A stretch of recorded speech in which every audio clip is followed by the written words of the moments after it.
Estudios Planeteando presenta.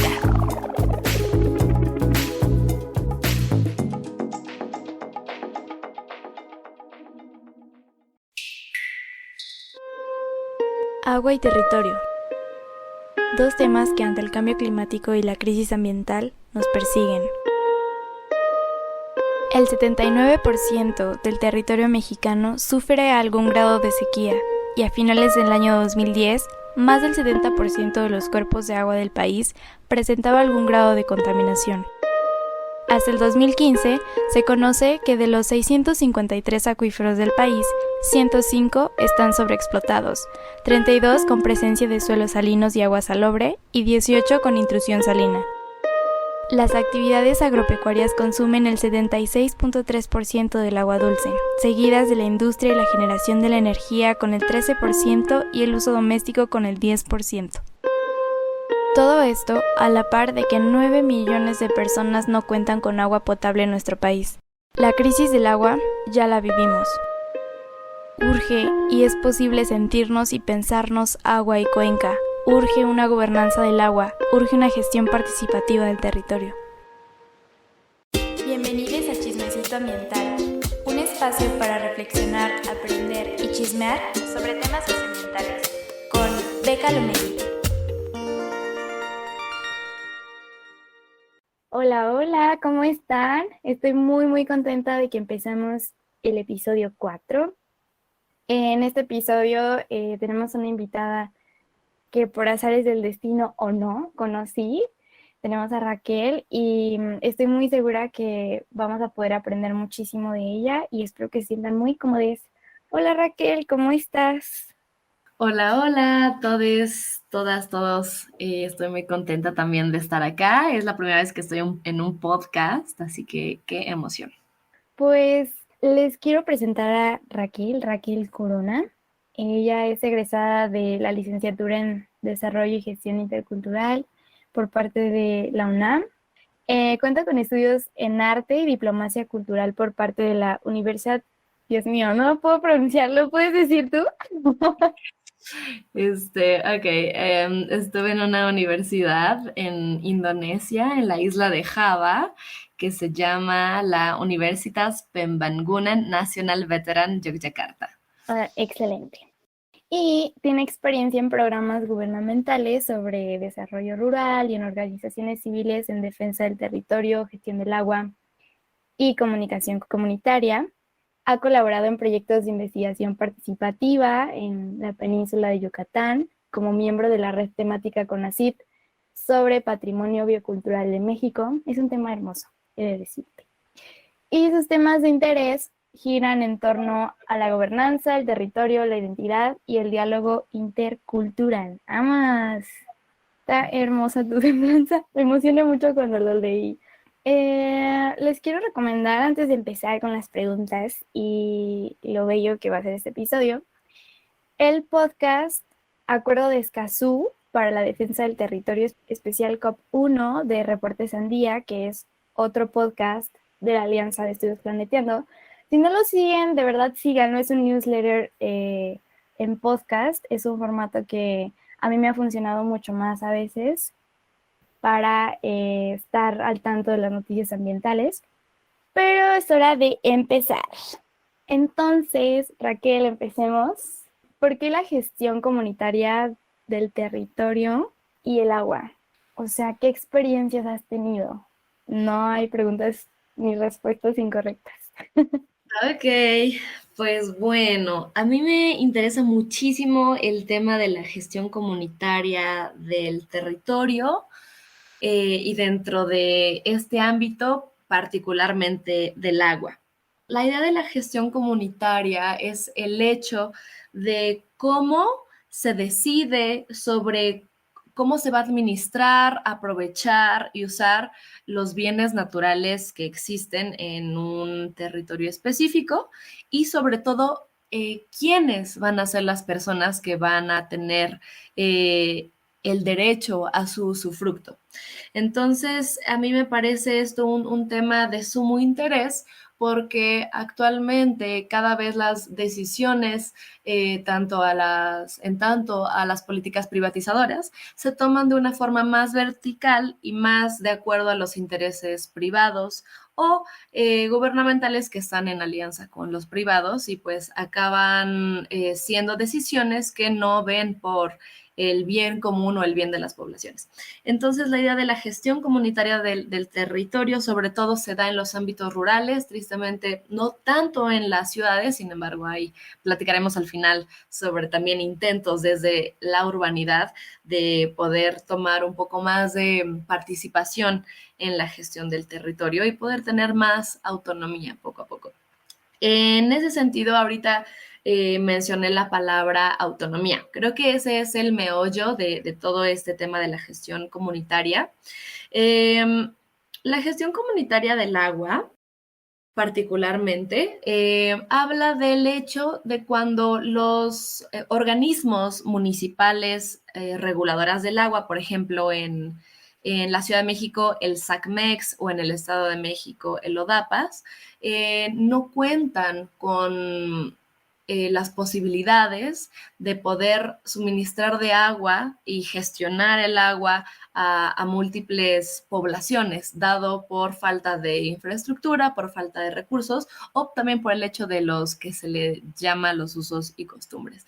Entonces, hay muchos pueblos, comunidades o incluso municipios enteros en todo el país que ellos tienen su propio pozo, ellos recaban las cuotas con su misma población para financiar pues el suministro de agua, el saneamiento, la ampliación de infraestructuras y pues esto es muy impresionante dado que pues imagínense en una colonia en la Ciudad de México que de repente pues ya no estuviera el organismo regulador de agua y los vecinos se tuvieran que organizar, o sea, que aparte ni nos conocemos en la Ciudad de México, casi con nuestros vecinos, y decir, ok, a ver, tú vas a hacer la comisión de pues cobrarle a los vecinos la cuota del agua y tú vas a ser el que vas a ver que los tinacos funcionen bien, tú vas a ver que la bomba no se vaya a quemar, tú vas a ser el de los pagos a la electricidad y tú vas a hacer tal. Entonces, de esa forma,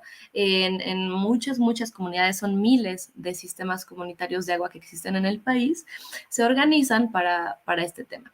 Sin embargo, esto tiene como que sus pros y sus contras. Digamos que sus contras es que hay un vacío legal en México, en la Ley Nacional de Aguas, que no tiene reconocidos a los sistemas comunitarios de agua como instituciones comunitarias legítimas para gestionar su propia agua. Entonces, por un lado, no son reconocidas y a veces hasta son estigmatizadas o juzgadas por los sistemas gubernamentales que gestionan el agua porque lo hacen, digamos, que fuera de la ley. Sin embargo, estos sistemas ya existían mucho antes de la creación de la misma Conagua, por ejemplo. Entonces, hay mucha estigmatización y por lo mismo no hay como que una obligación del Estado para apoyarlos. Entonces, pues a veces de una forma muy precaria, los sistemas comunitarios de agua, pues apenas logran abastecer de agua a sus comunidades, poniendo en riesgo pues el derecho humano al agua y al saneamiento, que es un derecho humano. Entonces, ese es como de los principales contra, que al haber un vacío legal de este tipo de organismos ciudadanos y comunitarios, no hay apoyo. Entonces, pues ellos un poco sobreviven de milagro o tienen deudas enormes y pues, por ejemplo, en una población de 3,000 habitantes, se requieren alrededor de 7 millones de metros cúbicos al día. Entonces, para sacar esos 7 millones de litros, pues es necesario pues bombear con mucha potencia desde los mantos acuíferos que están alrededor de 200 metros, por lo menos en el Estado de México, 200 metros de profundidad, se requiere una cantidad de electricidad bárbara. Entonces, esta electricidad pues no se paga sola, ¿no? No son autónomos a nivel electricidad. Entonces, esto pues obviamente hay que pagarlo a la CFE, pero pues, o sea, el mes a veces puede costar 100,000, 200,000, 300,000 pesos, es solo el pago de la luz. Y entonces a veces, pues dado que en las comunidades rurales no se puede pagar una cuota muy alta, pues entonces los sistemas se mega endeudan con la luz y después puede que la CFE les corte el suministro de luz y entonces pues, poblaciones enteras se pueden quedar sin agua. Entonces, esto es muy preocupante, pues por este vacío legal. Sin embargo, por otro lado, la discusión pública es sobre, ok, pues entonces, estatalicemos a la gestión comunitaria del agua y más bien que el Estado absorba pues esta función. Entonces, por un lado, hay muchas poblaciones que han dicho como, ok, puede que llegue a ser más fácil que en vez de que lo hagamos entre comités vecinales, mejor el Estado lo haga por nosotros, para que nosotros, pues eso, ya no estemos teniendo deudas y bla, bla, bla. Entonces, lo que llega a pasar es que se suben mucho las cuotas del agua y pues no sé, las poblaciones no lo pueden pagar. Y por otro lado, sobre todo las comunidades que están como muy conscientes del tema de la lucha por la autonomía de los recursos hídricos, son los que más les llama la atención lo delicado que es que se estatalice la gestión sobre el territorio. ¿Por qué? Porque, por ejemplo, ahorita yo me encuentro trabajando con comunidades que se encuentran a los alrededores de un megaproyecto. Entonces, este megaproyecto, a la hora de pues desarrollarse, requiere pues una cantidad de agua bárbara. Como todo megaproyecto o como casi todo megaproyecto, el agua pues va a ser indispensable para su desarrollo y para todos los efectos a posteriori que van a desarrollarse. Por ejemplo, pues todo el tema inmobiliario, todo el tema comercial, o sea, siempre un megaproyecto implica un desarrollo urbano que puede ser mayor o menor, pero en este caso es enorme lo que se está planeando. Entonces, pues para sostener ese desarrollo urbano que está a punto de desarrollarse, se requiere generar pozos mucho más profundos que los de todas las comunidades alrededor. Entonces, esto hace que cuando las perforaciones sean más profundas que las de las comunidades alrededor, los mantos acuíferos se sequen al nivel en el cual los tienen las comunidades y pues esto va a acabar afectando pues el derecho humano al agua y al saneamiento de los pueblos circundantes. Entonces, ¿qué pasa cuando la gestión del agua la tiene el Estado, por ejemplo aquí? Pues que el Estado sería muy, o sea, dado que pues, es un proyecto estatal, bueno, federal, pero está muy de la mano con lo estatal, pues entonces sería muy fácil que las concesiones se dieran pues sin ningún problema, ya dado que pues el usufructo ya lo tiene facilitado el Estado. En cambio, si el usufructo es gestionado por las comunidades, entonces hay un grado de autonomía que les permite proteger sus recursos hídricos.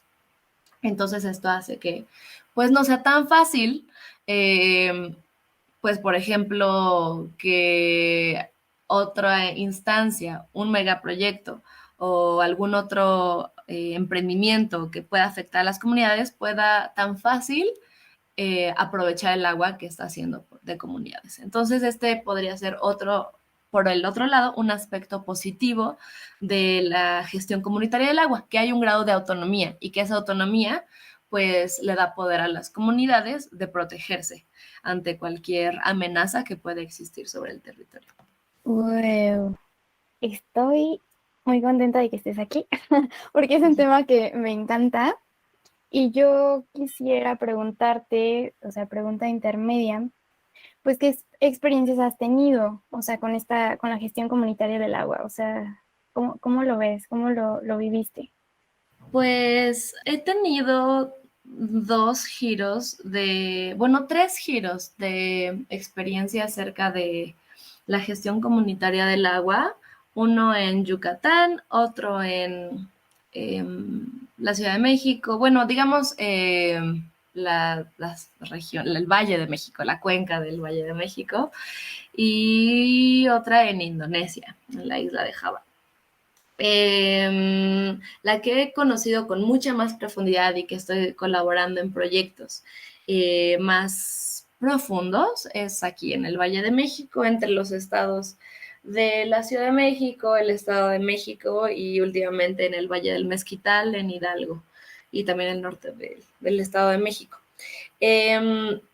Las experiencias que llegué a tener en Yucatán fueron sobre todo relacionadas a comunidades y colectivos organizados por la defensa del agua y de la contaminación del agua, pues dado que pues sabemos que en Yucatán el suelo kárstico hace que los mantos acuíferos estén en extrema vulnerabilidad y pues con todo el tema desde el mundo de la agricultura, de la ganadería, como todo el tema urbano y de gestión de residuos sólidos y no sólidos, pues hacen que pues sea una bomba del tiempo en el caso de Yucatán. Entonces, sobre todo, la experiencia que tuve allá ha sido con defensa del territorio más que con gestión del agua en la vida cotidiana.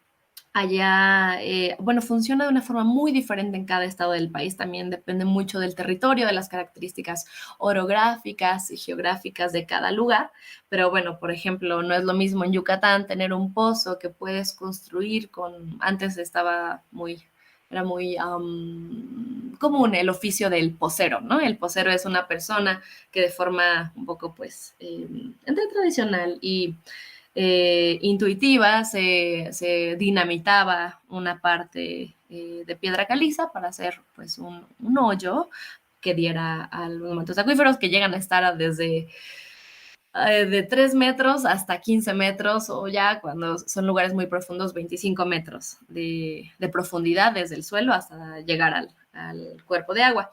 Pero bueno, otra cosa es en el Valle de México, que son 200, 300, 400, 500 metros de profundidad. Entonces ahí no es ya alguien solo como dinamitando el suelo para poder extraer el agua. Y por otro lado, en Indonesia, la experiencia que tuve fue allá pues es un poco muy, muy similar como las comunidades rurales quizás del sur de México, Oaxaca, Chiapas y el sureste, en el sentido en el que hay mucho la cultura del tequio o de la fajina, hay muchos nombres para esto, que básicamente es la idea de organizarse de forma comunitaria para hacer trabajos que le van a beneficiar a todos y a todas. Entonces allá pues hay muchas comisiones, comisión de limpieza del panteón, comisión de la festividad tal, así como aquí las mayordomías, comisión de limpieza de los ríos, comisión del ritual al mar. Entonces, por ejemplo, estuve allá conversando en una comunidad donde viví sobre cómo se gestionaba el tema de la limpieza del río, porque hay mucha contaminación del agua. Entonces,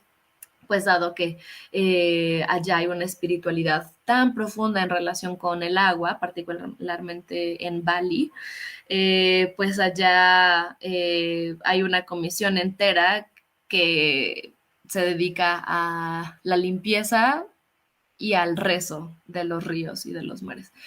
Y bueno, finalmente aquí en la ciudad, bueno, en el Valle Central, en la región centro del país, trabajo con alrededor de nueve comités autónomos de agua. Ellos prefieren llamarse autónomos que comunitarios, como por el hecho de lo que implica la autonomía y como una reivindicación también. Y pues con ellos trabajo a través de dos organizaciones. Una se llama Controla tu Gobierno y otra se llama The Water Integrity Network, que es una organización alemana y en conjunto tenemos un proyecto que se llama Agua en nuestras manos y lo que nos dedicamos a hacer es a fortalecer la integridad en estos comités autónomos de agua. Y por integridad entendemos la idea de fortalecer la rendición de cuentas, la transparencia, la capacidad organizativa de los comités y fortalecer la participación de las poblaciones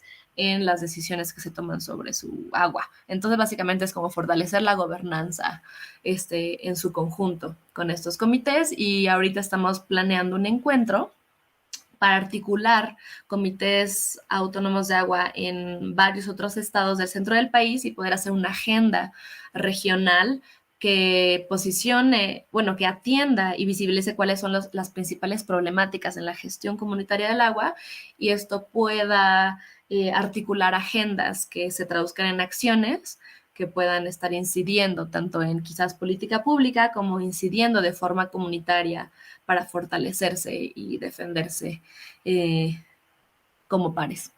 Wow. Y en esta parte de articular agendas, o sea, ¿tú crees que eso sea posible siendo tan diferentes? O sea, culturalmente, los estados e incluso geográficamente y las cuencas son muy diferentes entre sí. Entonces, no sé, ¿cómo verías esto?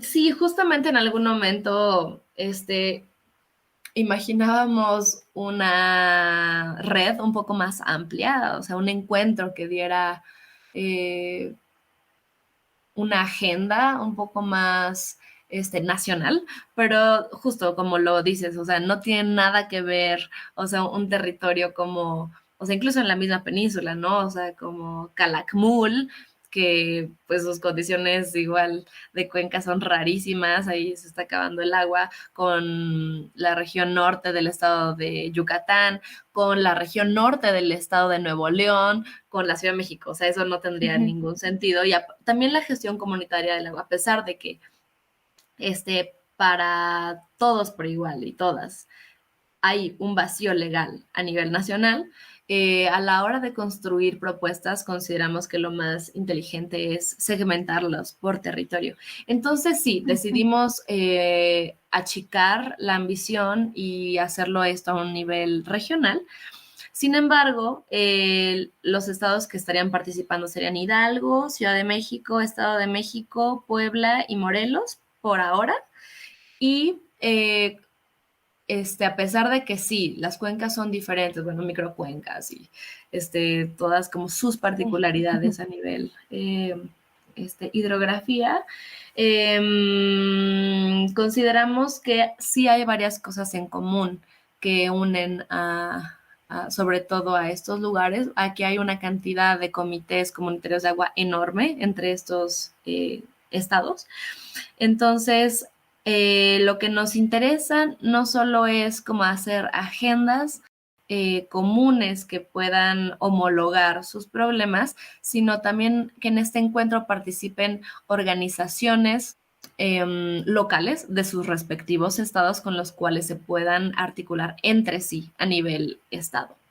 Entonces, la idea de hacer encuentros regionales es más que tomar soluciones conjuntas a problemas homologados territorialmente, es la idea de articular fuerzas y de conocer que las resistencias están desarrollándose paralelamente en otros lugares, ¿no? O sea, la idea de que Ujú. no está sola la organización y de que hay algunas prioridades que se deben de posicionar en la agenda pública, pero eso, la idea es hacerlo primero de forma local, luego de forma municipal, luego de forma estatal y posteriormente de forma regional. Más que eso, creo que ya sería muy inviable, pero esa es como la idea de hacer un encuentro y el porqué de hacer una posterior agenda regional. Sí, lo pregunto porque generalmente en temas así de gestión de territorio, gestión de agua, siempre caemos en un pesimismo que hemos heredado en los discursos, sobre todo fundado en el discurso del miedo y la militarización, en el que los problemas de agua y de territorio siempre deben terminar en guerra, ¿no? O en conflicto. Entonces también es como abrir este panorama que, aunque sean tan diferentes geográficamente y culturalmente algunos territorios, pues al final comparten, ¿no? O sea, comparten problemáticas, y pues esta región del centro del país considero que también tiene en común que más o menos se desarrollan las mismas actividades económicas que en general han presentado problemas, ok, diversos, pero también problemas en común que se pueden resolver a través de otros mecanismos de participación, ¿no? Entonces, es un poquito romper ese discurso que termina siendo, me parece que es heredado de otros discursos internacionales y que no siempre debemos promover. Entonces, pues ya, ese es como un apunte que quería hacer aquí y por eso esa pregunta, mi queridísima.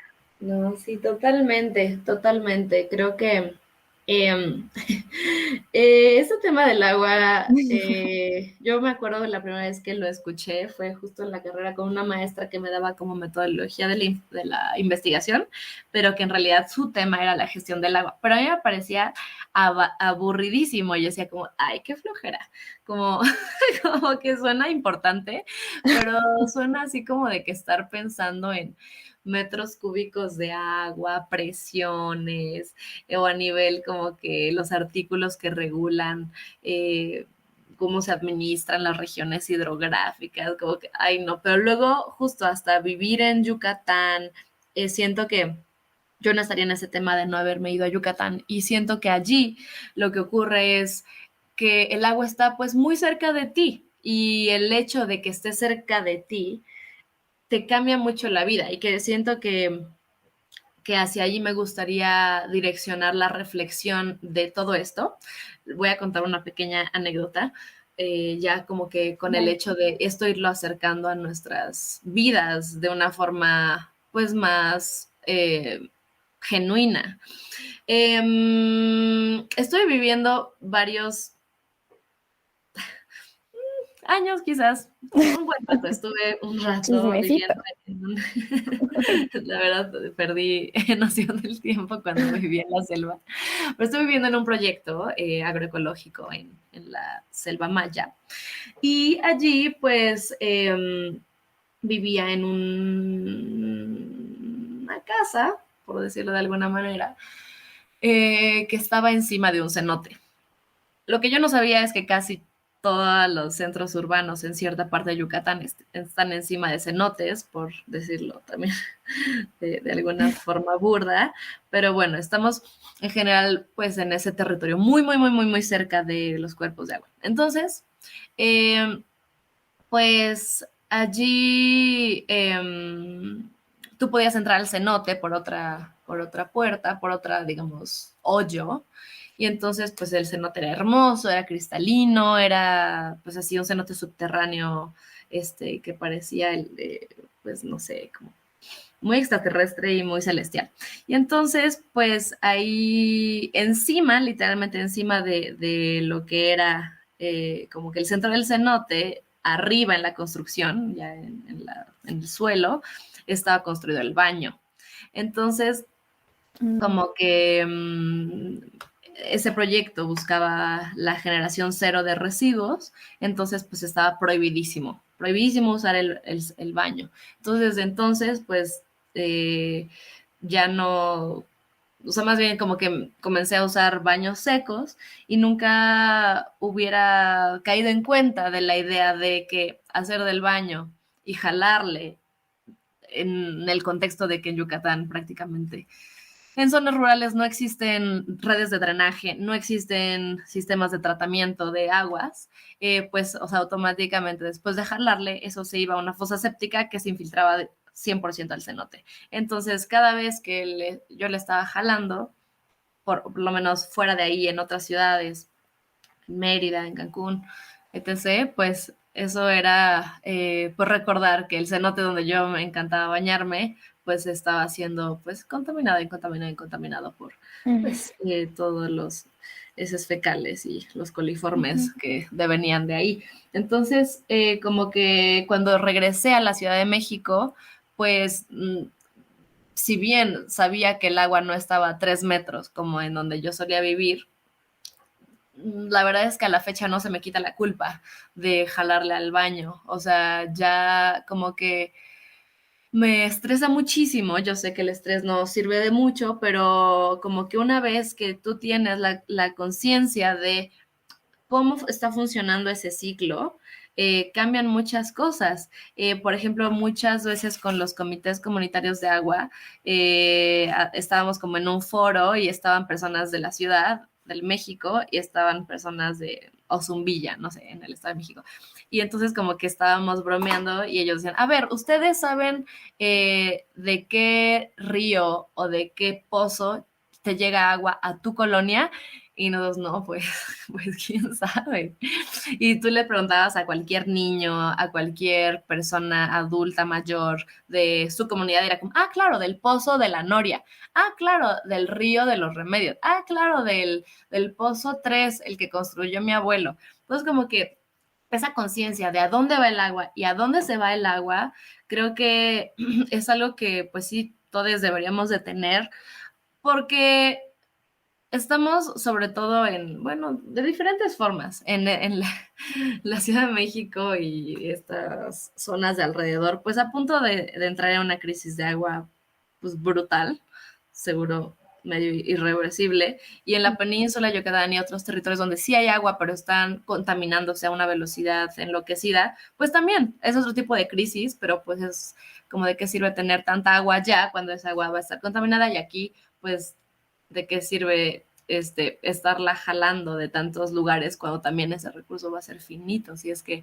no se crean las condiciones para que los flujos de captación y luego de drenaje y saneamiento, pues no estén siendo eficientes a la cantidad de población correspondiente a este territorio. Entonces, pues creo que el hecho de qué tan consciente eres se relaciona con qué tan cercano eres con el agua y cuál es tu experiencia que te vincula a ella, ¿no? O sea, también la relación que tienen muchas colonias en la alcaldía de Iztapalapa, la relación que tienen las personas con el agua, pues no va a ser la misma que quizás las personas de una colonia en el norte de Mérida con el agua. O sea, el hecho de tenerla siempre y de picar un botón y que se vayan tus desechos y de abrir una llave y que salga el agua, pues siempre va a hacerte pues como una persona cómoda al respecto, pero cuando hay otro tipo de situaciones que te demandan exigir, que te demandan preocuparte, que te ponen un poco en riesgo incluso a tu familia, sobre todo en la pandemia, ¿no? O sea, que haberse quedado sin agua en la pandemia, pues era como brutal ante el tema de la higiene, por ejemplo, pues hacen que tengas otro nivel de conciencia. Y no es como de que digas como, ay, la típica frase de es que un día se va a acabar y entonces la vas a valorar, porque pues eso ya ocurre. O sea, la diferencia es que pues quizás de donde viven las personas que están escuchando esto, pues quizás eso no sea tan común, pero eso ya es un hecho. Hay muchos lugares en México en donde existen temas de explotación sexual por agua, o sea, de que hay niñas prostituyéndose por una pipa de agua o haciendo favores sexuales por una pipa de agua. O sea, eso ya es el presente, eso ya está ocurriendo.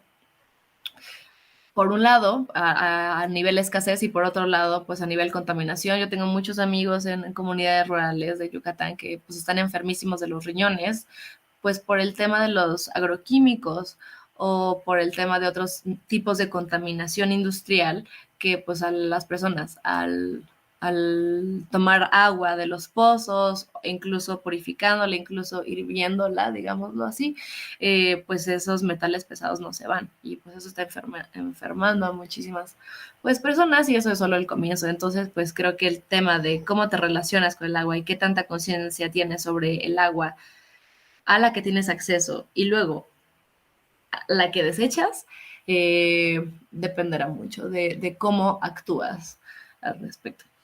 Está muy crudo esto último, pero sí, definitivamente la crisis del agua ya la vivimos. Y también es importante eso, ¿no? Que siempre vemos de una manera muy a futuro, así como la distopía va a venir cuando esto se parezca a Mad Max, ¿no? Así como a la ciencia ficción. Cuando la distopía ya la vivimos, ¿no? Entonces la idea es aprovechar la crisis, las grietas, las cosas que están ocurriendo para tomar acción, ¿no? Y organizarnos. Y otra cosa sobre lo que decías de esta desconexión con el agua, pues es muy notorio y de nuevo hago referencia a la Ciudad de México. O sea, aquí los ríos están entubados. Entonces, ¿qué relación podríamos tener con el agua no fuese que el agua se vaya? Porque cada que llueve nos inundamos, ¿no? Porque los ríos están entubados, entonces es como una ciudad que se seca y al mismo tiempo desechamos toda esa agua de lluvia. O sea, es una desconexión muy, muy fuerte. Entonces sí es, me acuerdo muchísimo de una de mis clases de manejo de cuencas, en donde pues la doctora nos decía que pues va a tener que pasar, o sea, va a ser carísimo desentubar los ríos, pero eventualmente se va a tener que hacer. Wow. Entonces nos dijo, porque ya sabemos, o sea, lo impresionante de esta crisis es que sabemos dónde, cuándo, sabemos el estado de los ríos y demás, pero como que de eso a la acción sí ya no falta mucho, ¿saben? O sea, como que ya está en colapso toda esa manera en la que la ciudad consume y desecha agua, entonces va a tener que pasar eventualmente y va a ser algo, un plan que debería ser a largo plazo, ¿no? O sea, que no solo dure pues las gobernaturas, que ese también es otro tema muy importante para el agua, ¿no? Como los cambios de gobierno y pues sí, como ese corte a los planes y demás. Pero bueno, no quiero deprimirles, porque por eso aquí estamos Raquel y yo, contándoles sobre estas otras formas posibles y que ya suceden. Entonces, me gustaría preguntarte, Raquel, si entonces es posible la gestión comunitaria del agua y desde tu experiencia, ¿qué es fundamental para que sea posible? Para que sea posible, se necesita que haya dos cosas, bueno, muchas cosas, pero ahorita yo podría pensar particularmente en una legislación, una actualización a las leyes sobre agua que existen hoy, para que puedan reconocer y dejar de no solo desestigmatizar, sino incluso violentar o prohibir la gestión comunitaria del agua. Eso es lo número uno, que la Constitución también ayude a pues, proteger a estos organismos comunitarios de sí mismos, ¿no? Del mismo Estado. Eso número uno. Número dos, que no solo haya una legislación a nivel nacional al respecto, sino que también existan estrategias para, pues, como que hacer un ejercicio de gobernanza, siempre y cuando las comunidades lo quieran y siempre y cuando se respete su autonomía, de que se puedan colaborar en conjunto de repente a nivel de infraestructura, a nivel políticas, el Estado con las comunidades. ¿Por qué? Porque las comunidades no les alcanza para ellos desarrollar políticas de gestión y saneamiento del agua. Esto pues se implica muchas cosas, o sea, hay comunidades que sí lo pueden hacer, pero en general pues es diferente, ¿no? O sea, la idea es como apuntar a la gobernanza y a la colaboración que respete sus respectivos necesidades e intereses. Entonces, bueno, esa es una, esa es la otra. Y para que sea posible también hay un tema, ¿no? Muy complicado, que es el hecho de la mega urbanización y de los megaproyectos que siguen generando urbanización, donde ya no es posible, donde las cuencas están hiperestresadas. Entonces, pues la verdad es que durante mucho tiempo estuve abogando al respecto, pero creo que también es un hecho de privilegio que es muy discutible el hecho de no seguirnos concentrando en ciudades que ya están al colapso. O sea, creo que el hecho de pensar en si tenemos las oportunidades de movernos, creo que es algo muy importante, muy valioso, pero bueno, creo que eso no está en decisión de todo el mundo. Entonces, en caso de que exista esa posibilidad, yo sí a punto de que si mi presencia en la Ciudad de México pues va a generar junto con las otras, no sé, mis otras 200 personas que están en mi red más cercana, que pues si yo sigo viviendo aquí a largo plazo, pues seguramente esto va a ser un poco a costa de la cuenca de Hidalgo, incluso de donde ya se está buscando jalar el agua, ¿no? Y que seguramente pues que yo tenga agua aquí, porque pues, vivimos en un sistema hiperjerarquizado y necropolítico de dejar vivir a algunos y dejar morir a otros y hacer morir a otros. Entonces, pues no se me hace en mi plan de vida, pues ni siquiera viable seguir viviendo en lugares con este nivel de estrés hídrico. Sin embargo, pues lo que se puede hacer, mientras tanto, pues seguir coadyuvando a que se reformen las leyes de agua y a que se haga una gestión integral de la cuenca, porque una cosa es, como decía hace rato, la captación de agua, la captación no solamente como de cosecha de agua, o sea, de que las azoteas y así, sino literalmente la existencia de zonas de captación, de zonas verdes, zonas con árboles, para que, pues si de por sí ya está estresado este manto y encima se siguen construyendo y desarrollando ciudades y asfaltando pisos, pues tiene que haber una suficiente captación de agua para que se reabastezcan los mantos y pues pueda haber un poco más. Y también el tema del tratamiento. Hay muchas plantas tratadoras que han sido elefantes blancos y que no funcionan o funcionan a un 10%. Entonces eso hace que, a ver, no hay agua y encima del agua que hay y no se trata bien y eso acaba pues no pudiendo ser reaprovechada. Entonces, pues creo que este es otro aspecto para que sea posible la gestión comunitaria del agua, tiene que haber una gestión integral de cuenca que contemple la captación y el saneamiento de la misma para que pues por lo menos pueda aprovecharse el recurso existente y no sigamos en números negativos, extrayendo más de lo que tenemos. Y sí es posible la gestión comunitaria del agua, tanto que es posible porque pues existen en el Estado de México alrededor de 3,000 sistemas comunitarios de agua, que pues ellos gestionan su agua de forma autónoma y abastecen a sus comunidades, o sea, de que si no estuvieran ellos habría miles de comunidades sin agua hoy.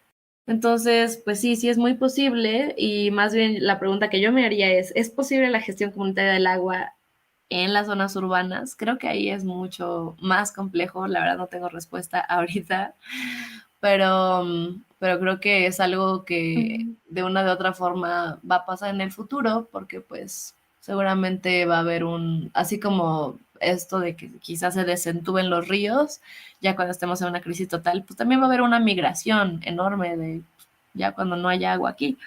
Entonces, pues creo que la gestión comunitaria del agua va a ser algo que se va a tener que hacer sí o sí ante situaciones de extremo riesgo y extrema crisis. Entonces, pues vayamos identificando cuáles son nuestras fuentes de agua alternativa, vayamos pensando en estrategias de remediación, ¿no? Los productos que usamos, los productos que no contaminan el agua, los que sí. Todo eso es un hecho de irnos autoeducando a diario respecto a de dónde viene el agua y a dónde se va el agua. También es importante, o sea, incluir todos los enfoques posibles. Sé que a veces es abrumador, pero reconocer también el papel de las mujeres en cuanto a provisión, manejo y protección del agua va a ser fundamental. Por la situación que nos contabas también de, pues, que está habiendo, ¿no? Este intercambio sexual, pues, de mujeres por agua. Ya nos está hablando también de este mismo sistema insostenible que afecta a las personas, que afecta a las mujeres. Y pues eso, o sea, en sus casas, desde donde están, creo que hay mucho por perfeccionar mientras se pueda y mientras sea compatible con nuestros contextos y cuerpos. Creo que siempre habrá algo pequeño, ¿no? Que podamos hacer, que a quienes nos les podamos unir, digamos, en el aspecto como colectivo. Informarnos, o sea, justamente es esto de sentirnos cuenca, de saber en qué cuenca estamos, de dónde viene nuestra agua y demás, también va a ser fundamental. Creo que también algo que he estado reflexionando últimamente sobre esto de territorio agua es pues que también apoyemos las luchas locales, porque a veces la lucha ambiental y climática se ve como en el ámbito internacional y como a gran escala, cuando pues hay problemas, hay cosas que están sucediendo ya en nuestras comunidades y en nuestros entornos, pues ya en una escala muy local, ¿no? Entonces sería también no abrumarnos con la situación que sí, que está tejida a escala global también, pero también nosotros podemos tejer otras historias de manera local que después podrán conectarse de manera regional. Y eso se me hace esperanzador e implicará pues que todos trabajemos en ello activamente, ¿no? Entonces pues eso, o sea, dar esperanza y que no sigamos interiorizando todo este discurso del miedo, este discurso de la guerra, que de nada nos ayuda ahora, ¿no? Entonces, Claro. pues esa parte, me encantó todo lo que dijiste. No sé, ¿quieras comentar algo más antes de que pasemos a la siguiente parte? Creo que mejor vas para la siguiente parte. Sí, que me emociona mucho esta parte. Entonces, ahora sí, conectado con lo que veníamos diciendo, pues, ¿qué consejos nos darías para aplicar este enfoque y si es posible para quienes vivimos en ciudades? A ver, número uno, pues preguntarnos, o sea, a mí se me hace súper interesante ese ejercicio. ¿De dónde viene nuestra agua? O sea, es que de dónde viene nuestra agua van a decir como, ay, pues si vivo en la Ciudad de México, pues del río Cutzamala, ¿no? Del sistema Cutzamala, que no sé qué. Sin embargo, pues eso es como una forma macro, pero sabemos de qué pozo viene. O sea, todas las colonias tienen como, están organizadas de una forma territorial, a manera de que hay un pozo que abastece a, a tal demarcación territorial. Entonces, como que a mí me dio mucha vergüenza cuando me preguntaron los compañeros de sistemas comunitarios y autónomos de agua, como de que si sabía siquiera de qué pozo, o sea, que eso era lo mínimo, que si había un problema un día, pues como que a quién iba a acudir, sabía por qué colonias estaba esa red, o sabía por qué colonias se iba mi drenaje, y yo siento, no, pues quién sabe. Pero pues eso se me hace interesante. Preguntarnos de qué pozo viene nuestra agua o de qué sistema viene y hacia dónde va el drenaje. Y por otro lado, el tema de las cuencas, ¿no? O sea, se me hace súper bonito y súper interesante cómo se organiza la cuenca y pues como que eso explica mucho, pues por qué nos inundamos, por qué se inundan más ciertas partes de la ciudad que otras, y pues cómo funciona esa mecánica pues, de fluidos que hace posible que tengamos agua, que no tengamos agua y que se sigan abasteciendo los mantos acuíferos. Entonces eso, conocer un poquito más nuestros territorios donde vivamos es bien, bien importante. Entonces, pues, número uno, es una recomendación bonita que a mí me gustaría y que me recuerda un poco a la idea de particularmente a dónde se va nuestra agua, por lo menos en la Ciudad de México. Me acuerdo cuando yo llegué justamente al Valle del Mezquital, ese valle era pues muy desértico, pero pues no sé, a los ingenieros de los 80 se les ocurrió, de la Ciudad de México se les ocurrió que era buena idea llevar las aguas negras de la Ciudad de México a esa parte, ya que pues si no iba a haber agua, pues por lo menos que hubiera aguas negras, ¿no? Para sus cultivos. Y entonces como que me fui por la carretera siguiendo ese río y wow, o sea, ven que las playas muy contaminadas, donde hay cerca como que tiraderos o donde hay drenaje que vierte al mar, se hacen como que unas mega, mega, mega espumas, porque pues, tanto jabón y otros líquidos generan espumas así, pues enormes, pues eran así, hagan de cuenta, como espumas del tamaño de casas enteras acumuladas en ese río y fluyendo, o sea, desde la Ciudad de México fluyendo hasta Hidalgo, miles de kilómetros, cientos de kilómetros viajando estas espumas y llegando a las milpas hidalguenses. O sea, yo me quedé en shock cuando dije como de, wow, el Ajax o el, no sé cómo se llaman, los suaviteles que yo le echo a mi lavadora acaban en Hidalgo en las milpas de estas personas, ¿no? Y que pues ya, o sea, las regulaciones, o sea, es más, la central de abastos de ahí hasta se hace de la vista gorda de que pues hay Hay muchas legumbres y hortalizas que no se pueden regar con aguas negras, pero pues literal no hay otra fuente de agua. Entonces, pues más bien solo dicen, ok, solo no las vamos a llevar a la Ciudad de México y las vamos a vender localmente porque pues si no, no nos las aceptarían y pues ya, o sea, no hay de otra. Pero como que eso me choqueó mucho a la hora de pensar el hecho de a dónde están yendo nuestros residuos. Entonces creo que vale la pena, así como en la Ciudad de México, no sé, en Tapachula, en Jalapa, en la Ciudad de Puebla, en todos los lugares pues hay un flujo de dónde viene el agua y a dónde se va. Entonces creo que eso vale muchísimo la pena preguntarnos, es una recomendación que a mí me gustaría dejarles y y ya. O sea, entonces sí crees que sea posible para quienes vivimos en ciudades, o esa es una pregunta que dejamos también como para reflexionar para todos. Creo que particularmente en el tema de la gestión de agua, sí hay muchas preguntas que yo misma tengo, o sea, que yo misma me hago cuando regreso de comunidades rurales y llego aquí. Sin embargo, creo que no porque no sea posible la gestión comunitaria del agua como se conoce en otros lugares de que tienen su pozo y tienen un comité y ellos mismos abren las calles y meten tubos y que abren tomas y las cierran. Creo que si bien esa vía o esa forma de organizarse yo la veo muy difícil en las ciudades, creo que no porque no sea esa, no son posibles otras. En general a nivel territorio, o sea, creo que un tema de gestionar el territorio comunitariamente a nivel ciudad es la idea de, primero que nada, conocerte con tus vecinos